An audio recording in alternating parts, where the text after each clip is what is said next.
Hello students. क्या आप लोग जानते हैं कि जब भी हमें कभी कोई चोट लग जाती है या फिर एक्सीडेंट हो जाता है तो उसके बाद जो एक्सरेज किया जाता है वो एक्सरे का क्या मतलब है? जी हाँ, यहां पे एक्स का मतलब है अननोन, यानी जब हम मैथमेटिकल टर्म यूज करते हैं और हमें कोई वैल्यू फाइंड आउट करनी होती है तो उसमें हम वर्ड यूज करते हैं, अल्फाबेट यूज करते हैं एक्स। तो यहां पे जब ये इसको पहली बार डिस्कवर किया गया था तो उस टाइम पे इसको अननोन एक वेव्स की तरह ही कंसीडर किया गया था, इसलिए इसका नाम रखा गया एक्स। और रेज का मतलब है रेडिएशन, यानी एक्स रेज है जो हमारी एक्स रेडिएशन यानी अननोन रेडिएशन, ऐसी रेडिएशन जो एक्चुअली में एक एक्सीडेंटली फॉर्म में हमें मिली, एक्सीडेंटली फॉर्म में ये डिस्कवर हुई, यानी जो डिस्कवर और ये जो हुई है जो आपकी ये रेडिएशंस है या फिर जो हमारे रिसर्चर हैं जब इसके ऊपर रिसर्च कर रहे थे तो ये नहीं पता था कि एक्चुअली में वो किस चीज को रिसर्च कर रहे हैं। ये अनडिस्कवर्ड एक रेडिएशंस थी जो कि एक्सीडेंटली इनको मिली। हम बात कर रहे हैं रॉन्टजेन की। रॉन्टजेन ने इसको जब पहली बार डिस्कवर किया तो उन्हें खुद नहीं पता था कि ये किस वेव को डिस्कवर कर रहे हैं, यानी इसको एक्सीडेंटली इसको डिस्कवर किया गया। और 1895 के बाद इस एक्सरेज को इस कदर यूज करने लगे, यानी इमीडिएटली 1896 से इसको यूज करना स्टार्ट किया और आज इसने जितना रेवोल्यूशन किया है आप सभी जानते हैं।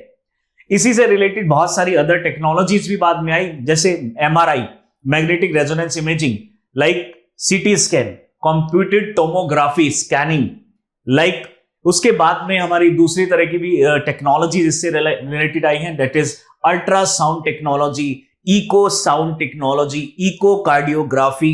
ये सभी जो टेक्नोलॉजीज हैं ये सभी एक्सरेज टेक्नोलॉजीज के आने के बाद में रेवोल्यूशनाइज हुई है और डेवलप हुई है। आज हम इसी टेक्नोलॉजी के बारे में समझते हैं कि किस तरीके से जो रॉन्टजेन है उन्होंने इसको एक्सीडेंटली डिस्कवर किया और आज इसने जो पूरा वर्ल्ड है उसमें जो मेडिकल साइंस है उसमें इसको रिवोल्यूशनाइज कर दिया है। So how Roentgen accidentally discover the X rays change the world. इसने पूरे चेंज कर दिया वर्ल्ड को, और क्या क्या इससे फायदे हैं, क्या क्या इससे नुकसान हो सकते हैं, आइए इसको डिटेल में समझते हैं। फिलहाल ये न्यूज में था कि Roentgen accidentally discovered the X rays and change the world. इनका पूरा नाम है विल्हेल्म रॉन्टजेन।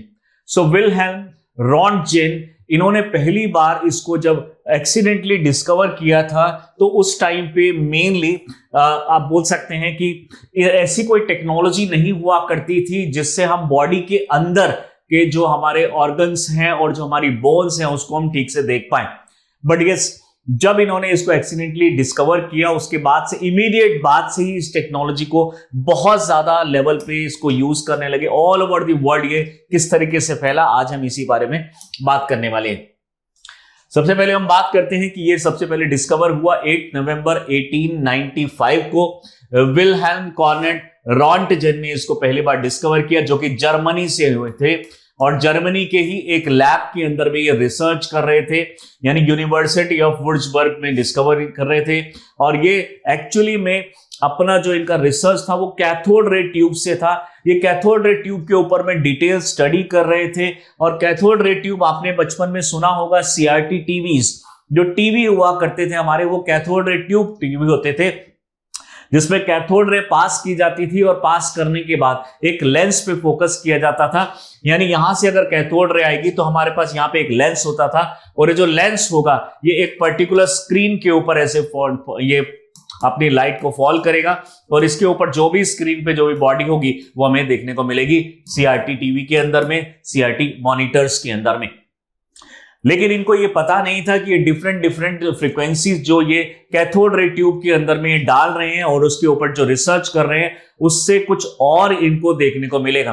तो इन्होंने ये डिस्कवर किया, इन्होंने एक ऑब्जर्व किया कि जब भी ये कैथोड रे ट्यूब्स को उसके अंदर में डिफरेंट फ्रीक्वेंसीज पास कर रहे हैं तो वहीं के पास में एक छोटा सा एक शीट पड़ी थी और उन्होंने ऑब्जर्व किया कि ये जो शीट है ये ग्लो कर रही है और इसके अंदर में ये एक तरीके से पेनिट्रेट हो पा रही है और एक ग्लो भी कर रही है। तब इनकी नजर गई उस पर्टिकुलर शीट के ऊपर, तो इन्होंने सोचा कि इसको हम और ज्यादा देखते हैं।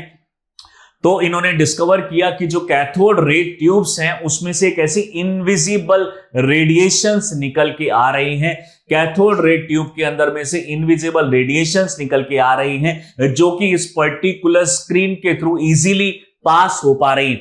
फिर इन्होंने धीरे धीरे करके दूसरे प्रोडक्ट्स को रखा।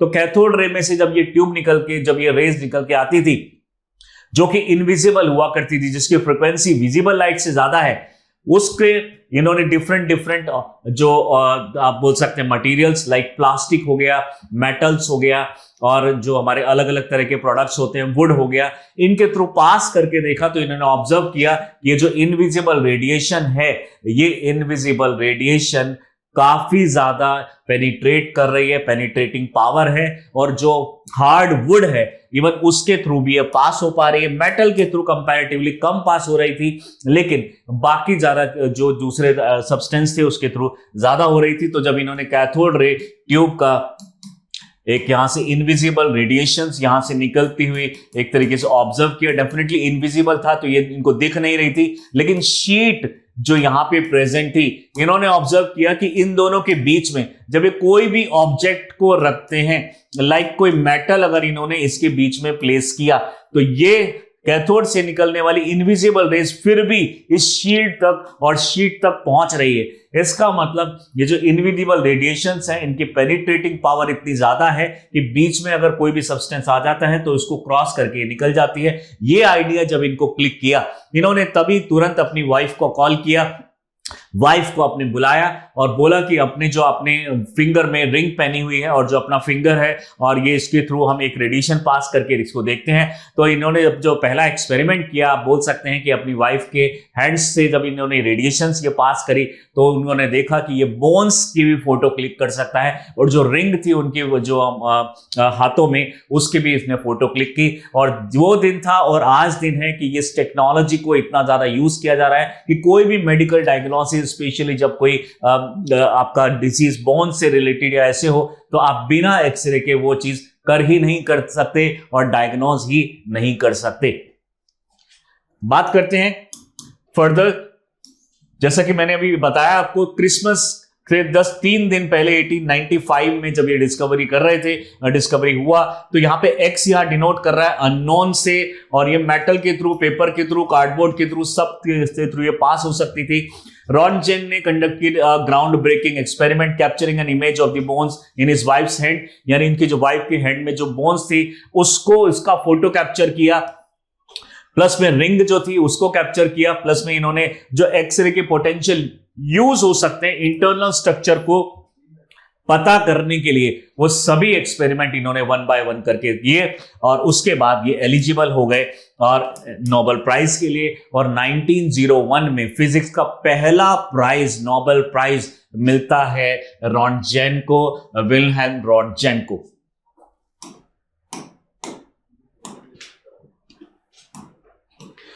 ग्लोबल इंपैक्ट की बात करें तो इमीडिएटली इन डिस्कवरी के बाद में जो कि कैथोड रे ट्यूब में से इनविजिबल रेडिएशंस निकल रही थी, उनमें से इन्होंने जैसे ही उसके बारे में बताया तो ग्लोबल मीडिया में एक सेंसेशन फैल गया। इमीडिएटली 5 जनवरी 1896 में ऑस्ट्रियन जो न्यूज़पेपर है डाई प्रेस, इसने एक तरीके से पब्लिश कर दिया इस पूरे आर्टिकल को, और इसको बोला एक सेंसेशनल डिस्कवरी। डेफिनेटली एक ऐसे टाइम पे, यानी आज से आप लगा सकते हैं लगभग 150 साल पहले एक ऐसी डिस्कवरी होना, यानी जिसमें हम बॉडी के अंदर देख पा रहे हैं, उनकी बोन्स की जो ब्रेकडाउन है उनको देख पा रहे हैं, डेफिनेटली एक बहुत बड़ी बात थी with immense potential for diagnosis disease. अब यही चीज धीरे धीरे पूरे यूरोप और यूएसए में फैल गई, और धीरे धीरे न्यूयॉर्क टाइम्स ने इसको पिक किया 16 जनवरी 1896 को। उन्होंने प्रिंट भी किया इसको कि इस तरह की डिस्कवरी हो चुकी है, जो हम इंटरनल बॉडी पार्ट्स को भी देख सकते हैं।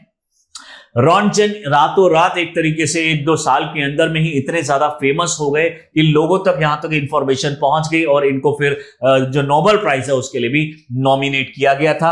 जनवरी 13, 1896 में अगर हम देखते हैं तो प्रूशियन ऑर्डर से क्राउन जो है केजर वेल्महोम सेकंड ने भी इनको प्राइज दिया था ग्राउंड ब्रेकिंग डिस्कवरी के लिए और ग्राउंड ब्रेकिंग वर्क के लिए।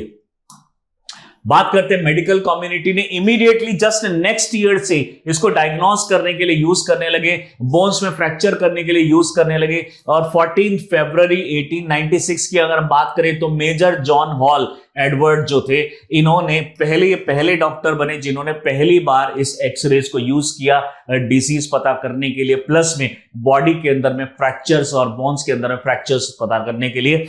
इमीडिएटली उसी के बाद में same year, the very same year 1896 के अंदर में भी जो ब्रिटिश आर्मी थी उन्होंने भी अपने सोल्जर्स के अंदर जो भी बुलेट से रिलेटेड जो भी चीजें हुआ करती है, यानी बुलेट वाउंड्स हो गए, यानी जहां पे बुलेट बॉडी के अंदर में एंटर कर जाती है, कहां पे एंटर की, कितना डीप पेनिट्रेशन था, बोन उससे ब्रेक हुई या नहीं, उसके लिए भी इन्होंने ब्रिटिश आर्मी ने पहली बार इसको यूज करना स्टार्ट किया। और उस टाइम से ये फिर धीरे धीरे नाइल एक्सपीडिशन किया गया इजिप्ट के अंदर में to help locate bullet wounds and the diagnose fracture, showing the immediate utility of the discovery in the military and the medicine field. Public fascination इतनी ज्यादा थी कि इन्होंने एक तरीके से ऐसा बोलना स्टार्ट कर दिया था कि ये फोटोग्राफी, इसके ऊपर बहुत सारी पोएम्स छपने लगी, यानी एक तरीके से रॉन्टजेन नाम से पोएम्स छपने लगी कि रॉन्टजेन डिस्कवर्ड दिस, इस तरीके से इन्होंने पोएम भी स्टार्ट कर दी। यानी आप मान सकते हैं कि तब कितने लोग एक्साइटेड हैं इस पर्टिकुलर डिस्कवरी को लेके, और लोग रॉन्टजेन को एक तरीके से प्रेज कर रहे हैं इस पर्टिकुलर रिसर्च के लिए। वाइड स्प्रेड फैसिनेशन हुआ डेफिनेटली बहुत ज्यादा लेवल पे, और यहां हम बात कर सकते हैं कि पब्लिक की जो क्यूरियोसिटी और फैसिनेशन था ये अमेज कर दिया इस आइडिया से। और लेट 19th सेंचुरी की अगर हम बात करेंगे तो पूरे मीडिया में और पब्लिक इमेजिनेशन में ये इतना ज्यादा फैल गया कि एक तरीके से आप बोल सकते हैं कि लोगों के अंदर में उत्साह था कि हमें कोई भी अगर डिजीज होगी और स्पेशली जो इंजरी से रिलेटेड है वो हमें बिल्कुल क्योर हो सकती है, डायग्नोस हो सकती है इसके थ्रू। फियर एंड स्पेकुलेशन भी था थोड़ा बहुत, क्योंकि लोगों को अभी इतना ज्यादा इसके बारे में पता नहीं था। ये लोग एक नॉर्मल फोटोग्राफी की तरह इसको लेके चल रहे थे कि जब हम इसको क्लिक करेंगे तो बॉडी के इंटरनल पार्ट की हमें पिक्चर आ जाएगी, लेकिन इसकी जो नेगेटिव इंपैक्ट है उसके बारे में इतनी रिसर्च नहीं हुई थी।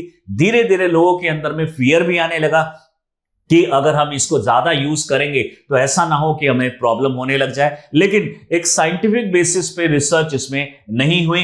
तो the unprecedented ability to see through materials including the human body led to the fear, apprehension, speculation about the potential danger of exposure to this invisible rays. Definitely ये इनविजिबल रेज जो थी ये एक तरीके से बहुत बड़ा डर भी था लोगों के सामने। एक्सरे प्रूफ क्लोथिंग, यानी एक तरीके से लोगों ने कपड़े पहनने के बाद में जब एक्सरे करके देखा तो उसमें भी इनको अच्छे रिजल्ट मिले, जिसकी वजह से जो सेंसिटिव वीमेंस होती थी और जो भी हैं ये इन लोगों को कोई प्रॉब्लम नहीं होती थी एक्सरे के अंदर में। धीरे धीरे और ये ओपन होने लगा, लेजिस्लेटिव कंसर्न्स आने लगे कि इसके कोई मिसयूज ना स्टार्ट हो जाए, तो हमें कोई रूल्स एंड रेगुलेशंस बनाने चाहिए। न्यूयॉर्क के अंदर में ऐसी बातें फैलने लगी, इसको हम दरअसल ये बैन कर देंगे या फिर इसका यूज जो है अनएथिकल है या फिर इसको हमें रेगुलेटेड या स्ट्रिक्ट करना पड़ेगा, अदरवाइज इसका मिसयूज हो सकता है। लैक ऑफ अवेयरनेस थी, इससे रिलेटेड जो हेल्थ हजार्ड या हेल्थ रिस्क है उसके बारे में इतना नहीं पता था।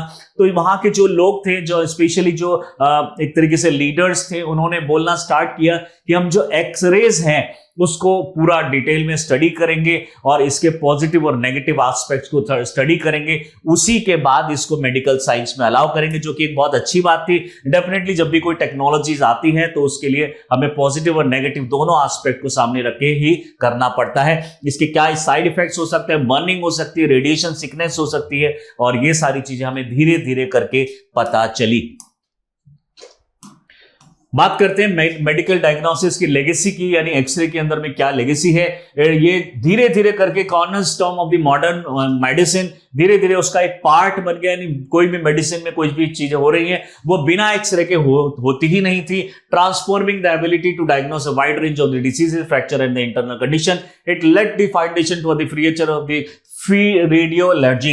यानी जब ये एक्सरे आया और उसी से हमारी जो एक फील्ड थी रेडियोलॉजी डेवलप होती है, यानी एक तरीके से इसने बर्थ दिया, एक्सरे ने बर्थ दिया रेडियोलॉजी ब्रांच को। यानी आप जानते होंगे आज के टाइम पे रेडियोलॉजी जो ब्रांच है सबसे फेमस ब्रांच मानी जाती है, क्योंकि यहां ही सबसे पहला स्टेप होता है किसी डिजीज को फाइंड आउट करना। यानी जब भी कोई चाहे वो कैंसर ट्रीटमेंट हो, चाहे वो किसी और तरह का ट्रीटमेंट हो, किसी और तरह की डिजीजेस हो, इंटरनल कहीं कुछ आपके इन्फेक्शंस हो, सबसे पहले जो काम आता है वो है रेडियोलॉजी।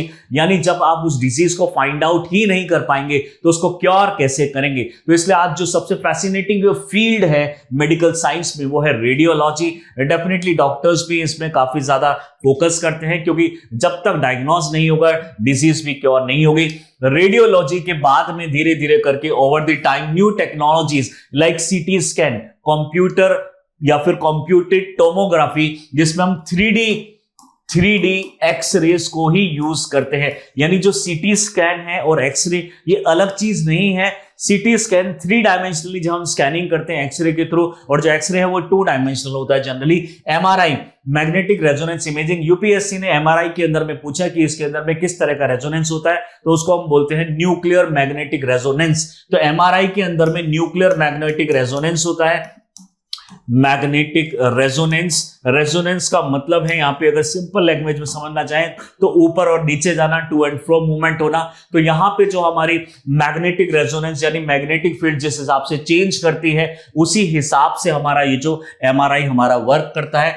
यानी अगर हम इसकी रियलिटी देखें तो एमआरआई के अंदर में जो हमारी अर्थ की टोटल मैग्नेटिक फील्ड है, अर्थ की जितनी भी टोटल जो हमारी मैग्नेटिक फील्ड होती है टेस्ला के अंदर, उससे 30,000 टाइम्स ज्यादा मैग्नेटिक फील्ड, यानी आप इमेजिन करके देखिए अर्थ से 30,000 टाइम्स ज्यादा मैग्नेटिक फील्ड एक क्लिक में एमिट हो जाती है एमआरआई मशीन के अंदर में।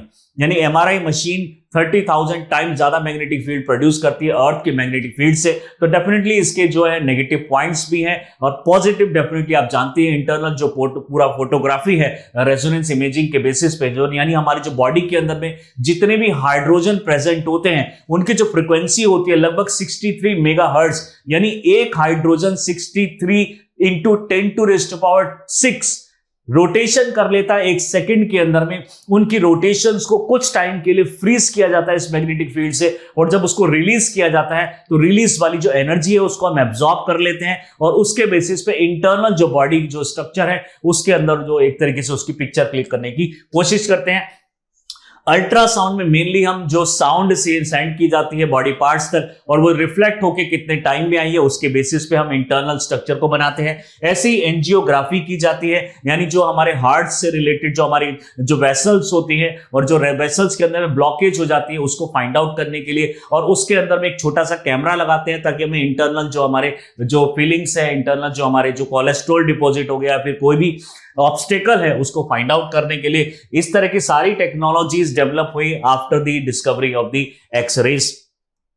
पॉइनरिंग मेडिकल इमेजिंग टेक्नोलॉजी, जैसे मैंने बताया आपको, सबसे पहला ये आया, और X ray were the first form of non invasive diagnostic imaging. Non invasive का यहां पे मतलब है कि कोई कट आपको नहीं करना है, कोई इस तरीके से बॉडी पार्ट्स को बाहर निकाल के नहीं करना है जैसा कि जनरली डायग्नोसिस में आजकल किया जाता है। टिश्यू कल्चर किए जाते हैं, सेल कल्चर किए जाते हैं, ऑर्गन कल्चर किए जाते हैं, वैसा आपको नहीं करना है। बॉडी के बाहर से ही आप इसको एक तरीके से क्लिक कर सकते हैं। Allowing doctor to look inside the human body without surgery over the year, this led to the development of the more sophisticated imaging technologies, जैसा मैंने अभी बताया आपको, echography, echocardiography, ultrasound, angiography, MRI, CT scan, ये सभी इसी से generated और इसी के बाद में जनरेटेड टेक्नोलॉजीज हैं।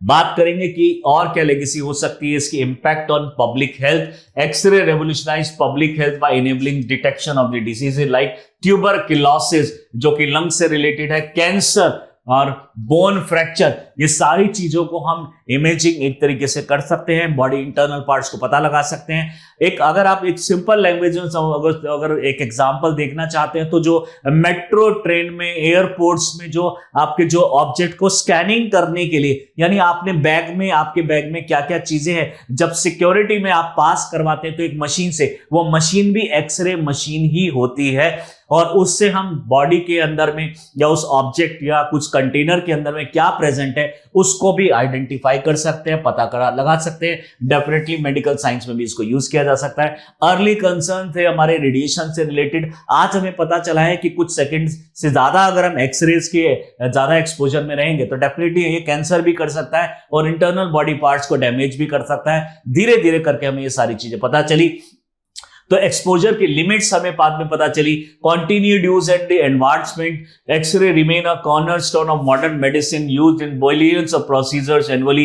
दे continue to drive advancement in diagnosis, imaging and medical treatment. यानी मेडिकल ट्रीटमेंट में एक तरीके से वरदान की तरह हमारे सामने ये आया है। इसी टॉपिक से रिलेटेड एक आपका ऑब्जेक्टिव क्वेश्चन हम आपके सामने लेकर आए हैं।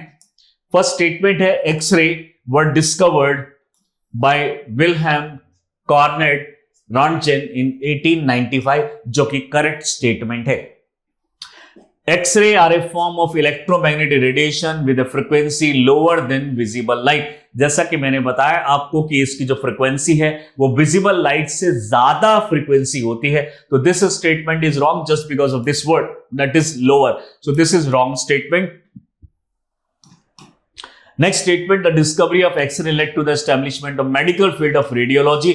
Definitely radiology की जो बाकी फील्ड्स ही MRI, CT स्कैन और आपके अल्ट्रासाउंड, ये सारी जो फील्ड्स है वो एक्सरे के बाद ही डेवलप हुई। ये करेक्ट स्टेटमेंट है। मैक्स वन लॉ, जो मैक्स वन लॉ है, demonstrated that x-ray are diffracted by crystal contributing to the understanding of their nature.